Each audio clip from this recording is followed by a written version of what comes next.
지난주에 라반의 가정에서 지난주까지 라반의 가정에서 이를 봐주며 머물러 있던 야곱의 모습을 함께 확인했는데, 이제 그 야곱이 라반의 집에서 자신의 몫을 요구하고 본향으로 돌아갈 준비를 합니다. 하나님께서 본향으로 돌아가라 하셨고 이제 그 준비를 본격적으로 했다 말씀을 드렸지요. 처가살이, 일종의 처가살이인데 외삼촌 라반의 박한 대우가 어려웠던 것 같습니다. 고난이 본향을 생각하게 한다라고 말씀을 드렸어요. 그래서 20년 머물러 있던 땅에서 그가 고민하지 않고 고향으로 떠나겠다 생각하고 길을 나섭니다. 창세기 30장을 보면 그렇게 라반의 집을 떠난 야곱의 이야기가 시작되어지는데, 드디어 이제 본향으로 이동하기 시작하는 거죠. 그런데 30장에서 라반의 집을 떠났는데 32장 오늘 본문 아닙니까? 아직 32장이 되도록 야곱은 본향에 이르지 못했습니다. 왜 아직도 고향에 돌아가지 못했을까? 본문을 보시면 먼저는 31장의 소리가 만나는 것처럼 라반이 그를 쫓아왔기 때문입니다. 야곱이 출발하고 3일이 지난 다음에 라반이 그 소식을 들어요. 그리고 부지런히 쫓아옵니다. 그리고 야곱과 그의 가족을 결국 붙잡지요. 하나님께서 원하시는 것을 감당하려고 하면 그렇게 회방하는 원수의 세력이 있다는 사실을 깨닫습니다. 누군가 뒤에서 우리를 붙잡는 것이 있는 거예요. 그래서 야곱이 지체되었구나 확인할 수 있습니다. 근데 여러분, 라반이 돌아간 뒤에도 야곱의 이동이 빠르지 않습니다. 그 이유는 무엇일까? 두려움 때문이었던 것 같습니다. 오늘 본문 3절을 보시면 벌써 에서의 이름이 등장합니다. 에돔에 있는 에서에게 사람들을 보내서 자신의 소식을 전하고 있는 야곱의 이야기를 확인하는 거죠. 그러니까 본향으로 돌아가려고 하는데 뒤에선 라반이 잡고 앞에서는 에서가 막고 있는 거예요. 20년이나 지난 일이지만 야곱의 마음 한켠을 가장 무겁게 짓눌렀던 것이 이 형 에서였음을 확인합니다. 고향으로 가긴 해야겠는데 에서가 20년 전에 불같이 화냈던 모습이 떠오르는 거죠. 형의 화는 좀 누구로 들었을까? 마음은 좀 풀렸을까? 혹시 그 땅에 돌아갔다가 또 엄청난 화를 당하지 않을까? 이런 두려움이 야곱의 마음 가운데 찾아왔다는 것입니다. 그런데 사람들을 보내고 나서 그들이 전한 형의 소식이 야곱을 더욱 두렵게 합니다. 본문 6절을 보세요. 6절 보면 이렇게 말씀하는데, 사자들이 야곱에게 돌아와 이르되 우리가 주인의 형 에서에게 이른즉 그가 400명을 거느리고 주인을 만나려고 오더이다 라고 말합니다. 형에게 잘 지내보자고, 형 제가 이런 거 잘못했고 이렇게 지냈는데 이런 선물도 보냅니다, 이렇게 사람들을 보냈는데 그들이 돌아와서 무슨 이야기를 하는가? 형이 야곱을, 당신을 많이 보고 싶어 했답니다, 뭐 이런 이야기가 아닙니다. 옛날 일을 다 잊었답니다, 이런 소식을 기대했을 텐데 그런 말 하지 않아요. 대신 에서가 400명의 사람을 이끌고 이곳으로 오고 있습니다 라고 말합니다.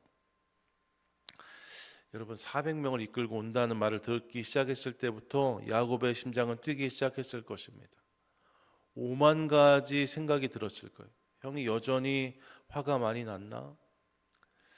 형이 참 무서운 사람인데 감당할 수 있을까? 형이 정말로 나를 치려하면 그때는 어떻게 해야 될까? 맞서야 될까? 아니면 도망가야 될까? 여러 가지 생각들이 야곱의 마음에 올라오는 거죠. 그 상황이 이쯤 되니까 야곱의 본래 성품이 고스란히 올라옵니다. 문제를 만나면 늘 꾀를 내고 자신의 힘으로 문제를 풀려고 했던 게 야곱이잖아요. 그래서 6절에서 그 소식을 듣고 7절, 8절을 보시면 이렇게 말씀하는데, 7절, 야곱이 심히 두렵고 답답하여 자기와 함께한 동행자와 양과 소와 낙타를 두 떼로 나누고 이르되 에서가 와서 한 떼를 치면 남은 한 떼는 피하리라 라고 말합니다. 대번에 야곱은 계산이 있었어요. 형이 와서 우리를 공격하기 시작하면 한 때는 버리고 한 때는 도망가야겠다. 재산을 반으로 나눕니다. 그리고 전전긍긍하는 거죠. 물론 9절 이하를 보시면 그가 하나님도 찾습니다. 하지만 그가 먼저 붙잡은 것은 자신의 꾀, 자신의 계획이었어요. 사람이 참 쉽게 변하지 않죠. 그래서 하나님이 부지런히 우리를 연단하시는데 야곱의 인생도 한 번에 변하지 않습니다. 끊임없이 그를 다듬으셔서 세우시는 하나님의 손길을 깨닫습니다. 야곱이 그런 모습 반응했대요. 자신의 무리를 둘로 나누어서 에서간 쪽을 치면 도망하리라. 또 여러분 13절 이하를 보시면 이렇게 둘로 나누었던 자신의 소유를 다시 여러 때로 나눕니다. 지금 야곱이 선 땅에서 에서를 만나려 가려면 에돔 땅의 경계를 넘어가야 되는데 그 사이에 야복강이 있었거든요. 야복강은 북에서 남북으로 흐르는 강이 아니고 동서로 흐르는 강입니다. 그러니까 야곱이 가나안으로 들어가기 위해 건너는 땅이 야복이 아니고 야곱이 에서를 만나기 위해 에돔으로 내려갈 때 건너야 되는 강이 야복강인데 그 강 앞에서 자신의 소유를 다시 여러 조각으로 나눴다는 거예요. 자신의 소유를 1조, 2조, 3조 이렇게 나누는 거죠. 그래서 그것을 차츰차츰 넘어가게 해서 강 맞은편에서 에서가 우리를 공격하나 공격하지 않나를 유심히 들여다봅니다. 결국에 모든 소유를 다 넘기고 이제 자신의 두 아내와 두 여종과 모든 자녀까지 강을 건너갔다라고 말합니다. 그리고 만나는 본문이 오늘 본문인 거예요. 24절 보시면 야곱이 홀로 남았더니 라고 말합니다. 이제 야곱이 홀로 남았다 합니다. 더 이상 계산으로 안 되는 순간입니다. 꾀가 통하지 않는 자리입니다. 바로 그 자리에 야곱이 홀로 서 있는 거죠. 본문을 대하면서 먼저 우리는 인간의 한계와 연약함을 확인합니다. 제 아무리 꾀가 많고 수완이 좋아도 결국 여러분 이런 때가 찾아오는 거예요. 홀로 서서 결산해야 될 때를 만난답니다. 누구도 예외가 아니고 피할 수 없습니다. 자신의 꾀와 계산으로 인생의 형통을 꾀했던 야곱도 결국 모든 것을 다 넘겨버리고 혼자 서 있는 시간이 그의 인생에 찾아왔다라고 말합니다. 그의 힘과 그의 능력이 그의 형통을 보장하지 못하는 거예요. 결국 그가 하나님 앞에 혼자 서야 되는 시간이 반드시 찾아오게 되는 거죠. 여러분 우리 삶에도 이런 순간이 있지 않겠습니까? 우리가 우리의 꾀로, 우리의 계산으로, 우리의 계획으로, 내 힘과 능력으로 어떻게 해서든지 문제를 풀어보려고 하는데 도저히 그것으로 해결되지 않는 문제를 만날 수 있어요. 어떻게 해야 될지 알지 못하는 문제를 만날 수 있습니다. 내 능력으로는 감당하지 못하는 순간을 대할 수 있어요. 그 시간이 홀로 서 있는 순간인 거죠. 누구도 도와줄 수 없어요. 내가 해결해야 되는데 난 해결할 능력이 없고 다른 누구도 나에게 도움이 되지 않는 그런 순간을 만날 수 있습니다. 여러분 그런 순간을 만나는 것이 인생이고 그것이 인생의 한계라고 본문이 말씀하고 있는 거예요. 캄캄한 순간이 찾아온다 합니다. 그런데 여러분 이런 캄캄한 순간이 찾아오는데 동시에 우리가 깨닫는 것은 이렇게 사방이 막히는 순간은 또한 하늘이 열리는 시간이라는 사실을 깨닫습니다. 24절 다시 보세요. 야곱은 홀로 남았더니 캄캄한 순간입니다. 그런데 어떻게 말씀합니까? 어떤 사람이 찾아왔다라고 말합니다. 여러분 분명 사방이 막혀 있습니다. 더 이상 무엇을 할 수가 없습니다. 내 힘과 능력이 답이 되지 않습니다. 어떻게 해야 될지 알지 못해요. 그런데 바로 그곳에 찾아온 한 사람이 있었답니다. 우리는 그가 누군지 알아요. 그가 누구십니까? 그분이 하나님이십니다. 하나님이 그의 인생에 찾아오셔서 그와의 씨름을 시작하십니다. 사방이 막혀 있고 모두가 떠난 그 자리에 하나님이 오셔서 그의 인생을 붙잡기 시작하시는 거죠. 여러분 사방이 막히고 캄캄할 때에 그 자리가 하나님이 찾아오시는 자리, 하늘이 열리는 자리인 것을 기억하고 싶습니다. 우리 삶에도 이런 자리가 있을 수 있습니다. 힘들고 어려워서 내 힘으로 도저히 안 되는 자리 말입니다. 이민자로 살면서 이 땅에서 경험하는 일들 속에서 도저히 안 되겠다 이런 순간 만날 수 있잖아요. 자녀를 키우다가 또 가정을 세우다가 이런 일들 경험할 수 있습니다. 도저히 내 힘으로 안 되는 순간 말입니다. 사업을 하다가 직장을 다니다가 이런 상황 만날 수 있습니다. 하나님 어떻게 해야 될지 알 수가 없습니다. 이런 푸념이 절로 나오는 상황 말입니다. 여러분 혹시 그런 자리에 서 계시다면 축복합니다. 그 자리가 하나님이 찾아오시는 자리인 것을 믿으시기 바랍니다. 그 자리가 하나님과 만날 수 있는 자리란 사실을 기억하시기 바랍니다. 그 자리가 하나님과의 씨름이 시작되는 자리입니다. 여러분 그 자리가 그런 자리인 것을 깨닫게 되어져요. 야곱이 홀로 남았는데 하나님이 그를 찾아오시고 거기서부터 새로운 이야기가 시작되어지잖아요. 예, 여러분 야곱은 홀로 남았더니 그 홀로 남은 야곱을 찾아오신 하나님, 그분이 오늘 우리 삶 가운데 동일하게 찾아오시고 역사하실 줄 믿습니다. 그 하나님을 기대하며 바라보는 것을 통하여서 오늘 내 삶에 찾아오셔서 내 삶을 붙잡아 주시는 하나님, 그분을 만나고 경험하는 저와 여러분 우리 모두가 되시기를 축복합니다. 아멘. 그런데 하나님이 찾아오셨잖아요. 그러면 우리가 기대하는 것은 이제 이 하나님이 그 인생의 답이 되어 주시면 좋겠다는 기대가 저에게 또 우리에게 있습니다. 지금 야곱의 상황을 하나님 뻔히 다 아시잖아요. 무엇이 두려운지 무엇이 어려운지 하나님 다 아시잖아요. 그러면 그 문제를 풀어주시면 가장 좋을 것 같습니다. 야곱 힘들고 어려웠지? 내가 지켜줄게. 애서 아무것도 아니야. 내가 도와줄게. 이렇게 말씀하시면 얼마나 좋겠어요. 하나님이 물도 잘 가르시는 하나님이신데 야복강 딱 갈라서 마른 땅으로 야곱과 함께 건너가겠다 하시면 얼마나 감동이 되겠습니까? 그런 일들 기대할 수 있죠. 그런데 본문을 보세요. 지금 누구보다 위로와 격려가 필요한 야곱인데 그런데 하나님이 엉뚱한 일을 시작하십니다. 뭘 하세요? 야곱과 씨름을 시작하세요. 24절 야곱은 홀로 남았더니 어떤 사람이 날이 새도록 야곱과 씨름하다가 라고 말합니다. 여러분 이제 야곱은 위로와 격려가 필요한 시간이에요. 그런 것들이 그의 삶 가운데 격려가 될 수 있습니다. 힘이 될 수 있습니다. 소망이 될 수 있습니다. 그런데 찾아오신 하나님이 야곱과 씨름을 시작하셨다는 거예요. 이 씨름의 형태가 어떤 것인지 정확히 알 수는 없습니다. 히브리어로 보면 아바크라는 단어인데 이 단어가 딱 여기서만 등장해요. 그러니까 어떤 형태의 씨름인지는 알 수 없어요. 근데 영어 성경을 보면 이 부분을 번역할 때 fight이라고 번역하지 않고 wrestled라고 번역합니다.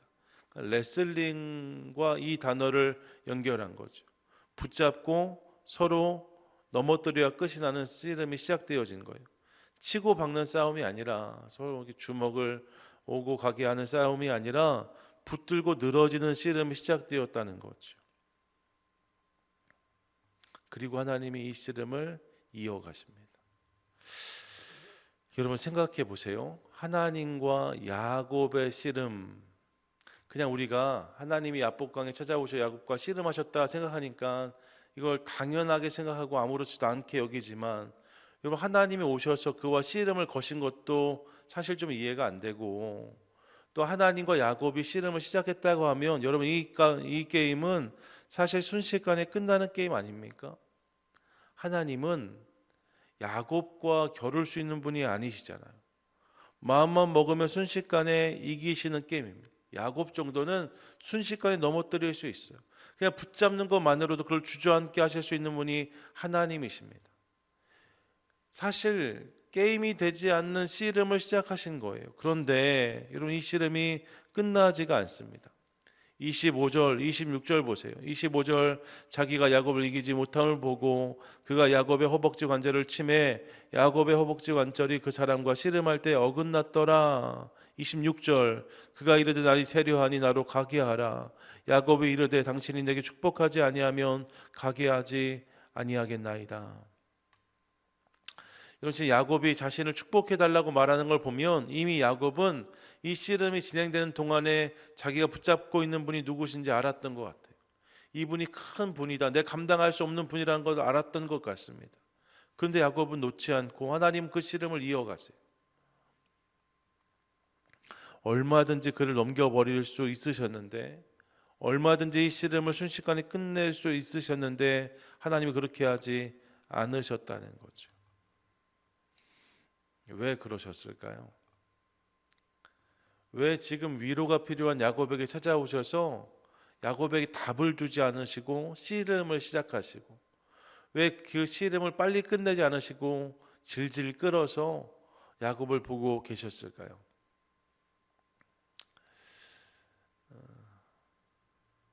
아이들과 어른의 모습이 생각났어요. 여러분 아이들하고 씨름해 보셨어요?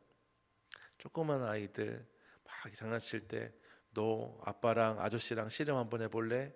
아이 이렇게 붙잡을 수 있어요.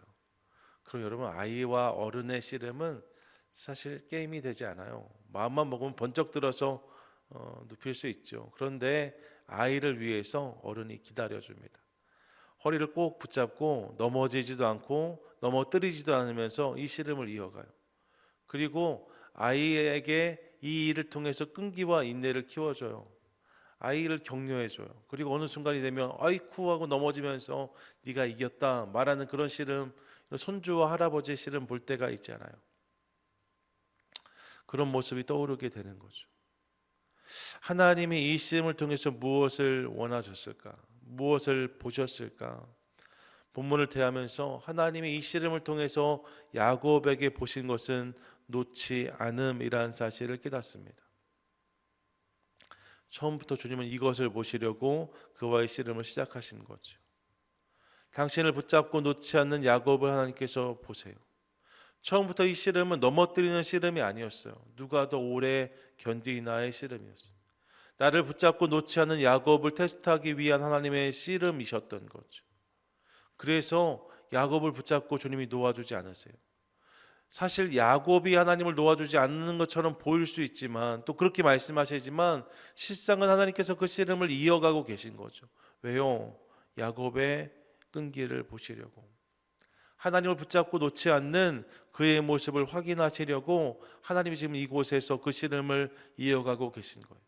그리고 끝까지 그렇게 하나님을 붙잡았을 때에 28절로 가면 하나님이 그의 이름을 바꾸어 주십니다. 그러면서 내가 하나님을 이겼다라고 말씀하세요. 끝까지 놓지 않고 하나님을 붙잡은 야곱을 칭찬하셨고 그런 그의 모습을 승리로 여겨 주셨다는 것을 깨닫게 되어지는 거죠. 예, 사랑하는 여러분, 씨름은 본래 상대를 넘어뜨려야 이기는 게임인데 하나님은 이 씨름을 통해서 넘어뜨리는 것이 아니라 놓지 않음을 평가하십니다. 끝까지 나를 붙잡는 야곱, 그의 인생을 주님께서 들여다보세요. 그리고 그런 그의 놓지 않음을 평가하심으로 그를 이겼다라고 말씀하시는 주의 음성을 듣습니다. 이것이 하나님이 걸어오시는 씨름의 결과인 거죠. 하나님께서 우리 인생에도 씨름을 걸어오실 때가 있는데 여러분 그때 끝까지 하나님을 붙드는 것이 중요하다는 사실을 깨닫습니다. 놓지 않는 거예요. 끝까지 그분을 붙잡고 그분과 씨름하는 거죠. 그때 주님께서 그 믿음에 그 신앙에 응답해 주실 줄 믿습니다. 하나님이 그런 믿음을 이 아침 찾으시는구나 라는 사실을 깨달아요. 끝까지 붙잡고 포기하지 않는 믿음 말입니다. 그렇게 주님을 찾는 이들의 병을 하나님이 고쳐주셨습니다. 그렇게 하나님과 씨름했던 자들의 인생에 하나님께서 역사해 주셨습니다. 심지어 마가복음 7장을 기억해 보시면 수로보니게 여인이 자신의 딸을 위해 예수님 찾아오잖아요. 그때 예수님께서 이방인에게 줄 은혜는 없다라고 말씀하시면서 연기까지 하십니다. 아주 박한 예수님처럼 그녀에게 말씀하세요. 하지만 그녀의 삶에 결국 임하는 은혜가 있죠. 왜요? 그녀가 끝까지 떠나지 않았거든요. 끝까지 그 예수님 앞에 엎드려 은혜를 구했거든요. 그런 그의 인생에 하나님께서 은혜를 담아 주시는 거죠. 그러므로 저와 여러분 우리 모두도 그렇게 하나님을 붙드는 성도가 될 수 있기를 간절히 소망합니다. 포기하지 않고 그분께 나아가는 우리가 될 수 있기를 간절히 소망합니다. 우리가 하나님을 이길 재간은 없어요. 그런데 여러분 하나님을 붙잡고 씨름하는 인생, 끝까지 놓지 않고 그분 앞에 엎드리고 그분을 붙드는 인생을 주님께서 보신다 하십니다. 그리고 그 인생을 이겼다라고 평가하신다 말씀하잖아요. 그 모습으로 주님께 나아가는 우리 모두 될 수 있기를 간절히 소망합니다. 생각해 보니까 여러분 우리의 삶에도 때때로 그분이 걸어오시는 씨름이 있을 수 있습니다. 난 답이 필요한데, 응답이 필요한데, 그분의 즉각적인 능력과 역사가 필요한데 하나님이 답을 주지 않으시고요. 하나님이 응답을 주지 않으시고 씨름을 시작하세요.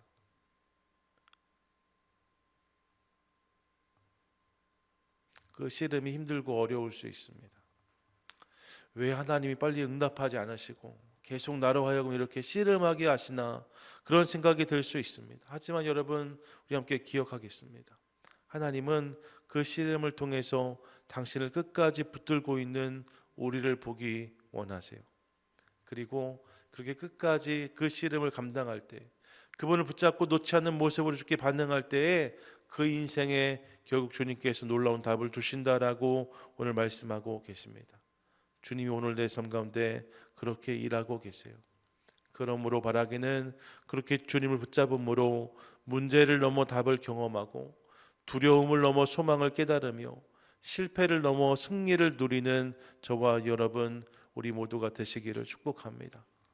여러분 격려합니다. 주님 안에서 지금 씨름하고 있는 부분이 있다면 빨리 그 문제가 해결되지 않아서 힘들 수 있지만 여러분 그럼에도 불구하고 주님을 붙잡은 그 삿발을 놓지 마세요. 주님과의 그 씨름을 포기하지 마세요. 그 기도를 이어가십시오. 그때 주님께서 그 기도에 그 씨름에 결국 응답해 주실 줄 믿습니다.